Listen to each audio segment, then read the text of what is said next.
Hi. So I really like this thing that I did with this morning with reading this chapter and discussing it a bit. Kind of actually really helps me. Mm, so just continue. So direct and indirect expressions of anger. How does a person used to suppressing anger learn to express anger? It takes practice. The way anger is expressed has everything to do with the outcome of an argument. When anger is expressed in such a way that both people are fully present to the experience, the anger eventually goes away and the people have a new opening in their relationship. Anger is universal, but methods of expression vary. The continuum of expression ranges from murder to total suppression and cover-up. The continuum can be divided into two parts: indirect expression and direct expression. All indirect forms are sick and stupid. Many direct forms fail as well. Many people have tried to express anger directly at one time or another, but given up because, as some have said, it only seemed to make things worse. It does make things worse for a short time, but much better over the long run. Over the long run. When people don't get good results from the direct expression of anger, the odds are the anger wasn't completely expressed. Probably one or both people were mad, but trying to be decent and fair at the same time. Trying to be constructive while wanting to destroy is a real dilemma. A division of energy between opposing goals and confusing. Divided expression doesn't work. This self-opposition with regard to expressing anger is what perpetuates anger. To express anger fully, we must give up most of our constraints on it. We can inhibit killing and physical violence, but we must be willing to be angry rather than decent and fair. I read that again. But we must be willing to be angry rather than decent and fair, because angry rather than decent and fair is what we presently are. After we are angry, we may be decent and fair, but we will never be authentically angry or authentically fair while we are struggling to be both at once. It's a shorter paragraph. And I really like what he says here because I think, not I think, I know I do that a lot or mostly always when I kind of try to force myself to express anger. I have studied for several years, studied or practiced or whatever nonviolent communication, and I still do right now, not so much because I really focus on this thing, but I certainly do see the merits of nonviolent communication. But one of the problems it certainly perpetuates is how to, or kind of not really being authentic while expressing negative emotions, especially anger. That kind of structured, mechanic, very standardized way of communicating, that nonviolent communication NVC suggests is not true to the real experience of anger. When you're angry, you're not Well, you are not non-violent. That's the point. You are violent. You're you're violent. I'm not violent, not in the sense of physically violent, or that's just one. Violent in the sense of not fair, of not holding everyone's needs, of not being willing to listen, of not being compassionate, of not being of not caring that everyone needs them. This is not what you are in the moment of anger, and that's a real. I wouldn't call it a deal breaker for nonviolent communication, because if you're not in a state of anger, nonviolent communication is something really beautiful. And yeah, but I don't want to go into that too much. But really, like, that great dilemma that you get yourself in when you want to express, because anger wants to be expressed, at least from my experience, that's what I can say. And then to kind of, oh, what's the word that it's almost on the tip of my tongue.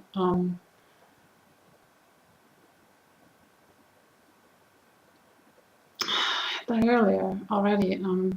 Well, you have that anger and it's pure. In the moment it arises, it's pure, but you smother. Oh yeah, that's something that he used. And then you smother it.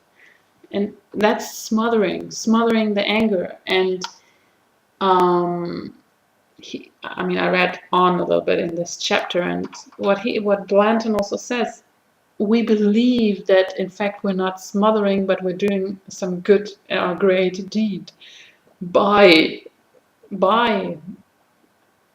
trying to be non-violent while feeling really, really, really violent, or thinking violent, and so on.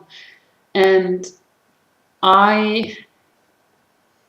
that's nothing scientific or very intellectual or anything. I really am happy about that, what I want to say right now, because I don't believe that it's not a place for intellect when it comes to emotion, definitely not. I just know from my own guts, from my own beingness, that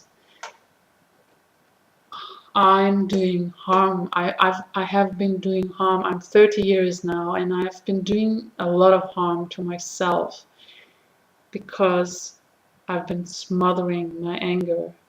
I've learned pretty much in an early stage not to, in a very mean way, my parents did that. Those two little bastards.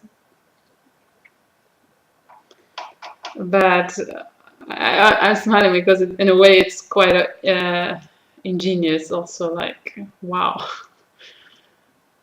that worked really well.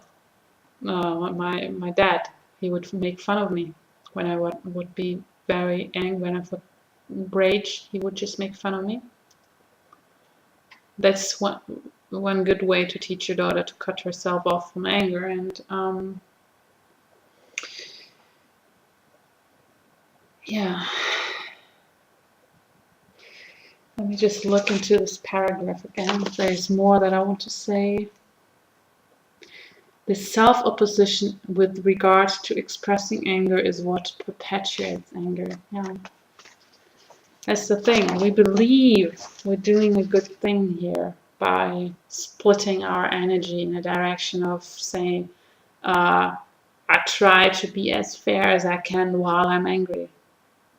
And that's what perpetuates the anger. It's this fear of allowing yourself to be who you really are in this moment. That's not compassion, and not what I said before.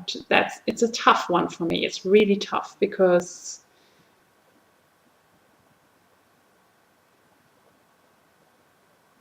it's kind of like my mind says, Hannah, in your truest beingness, you are love, you are, and so on.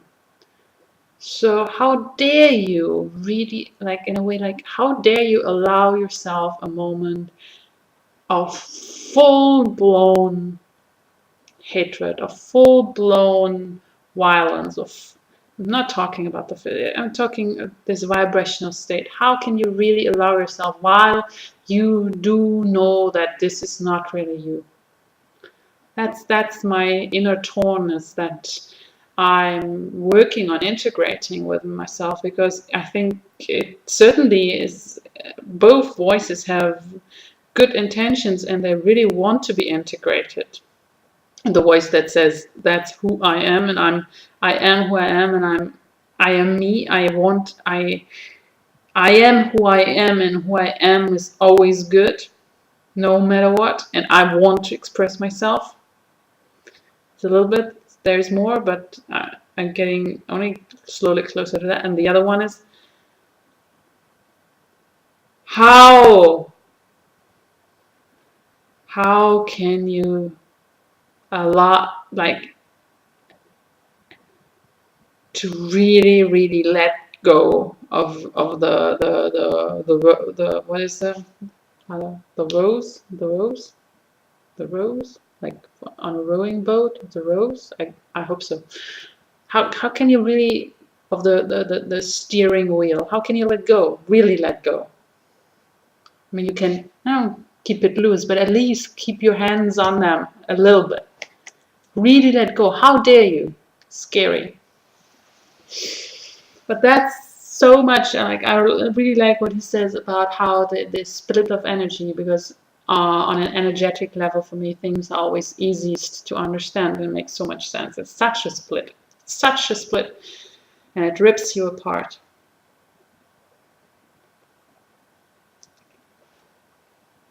No, it does not. I mean, it feels like ripping apart, but what it really does, it keeps you there in the split. You can't go that direction of decentness and fairness, because that's not where you are, but you don't allow yourself to be where you really are, and then it kills you.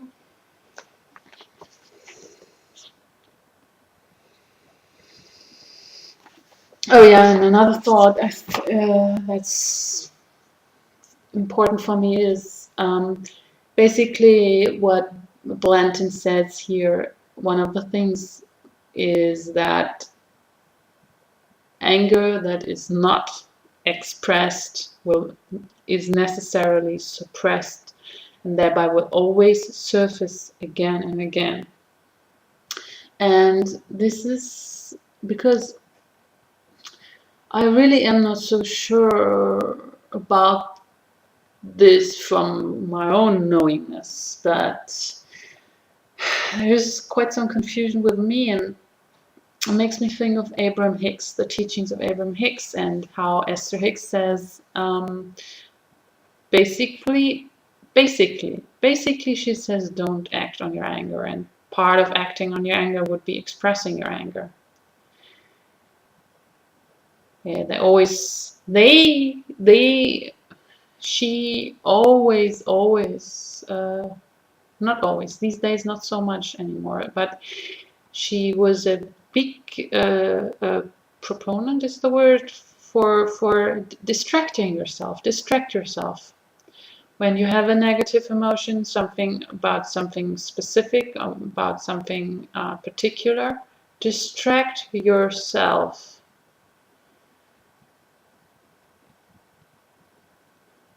And I always had a problem with that. I always had a problem because if, let's say it like that, if it was truly possible to distract yourself, to kind of forget, truly forget, in the sense of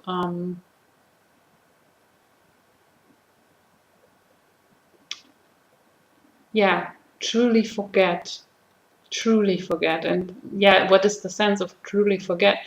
I mean, truly forget that something particular happened that upset you, that made you angry.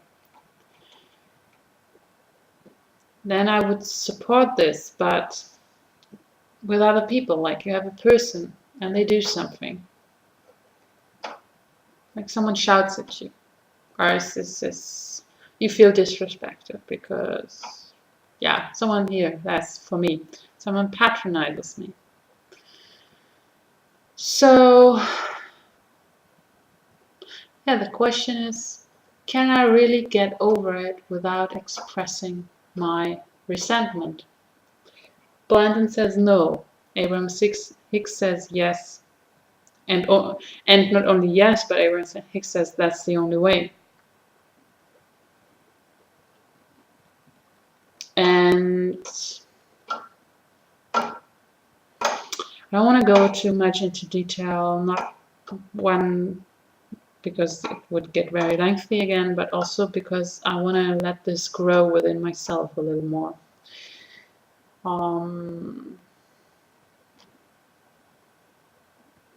Yeah. So that's it for now, I guess.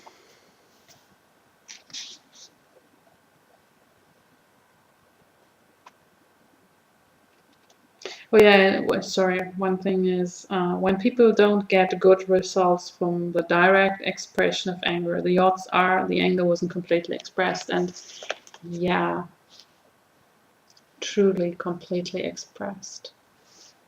Truth, I would completely, I prefer to use, or want to use the word truthfully, really as it really is, without any this really and completely truthfully, basically means really being with the present tense emotion, really while expressing it.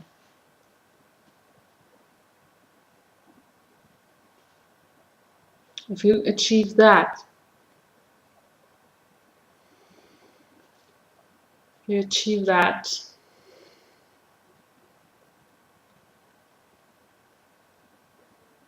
it opens. As what he said, like it creates an opening. It opens space.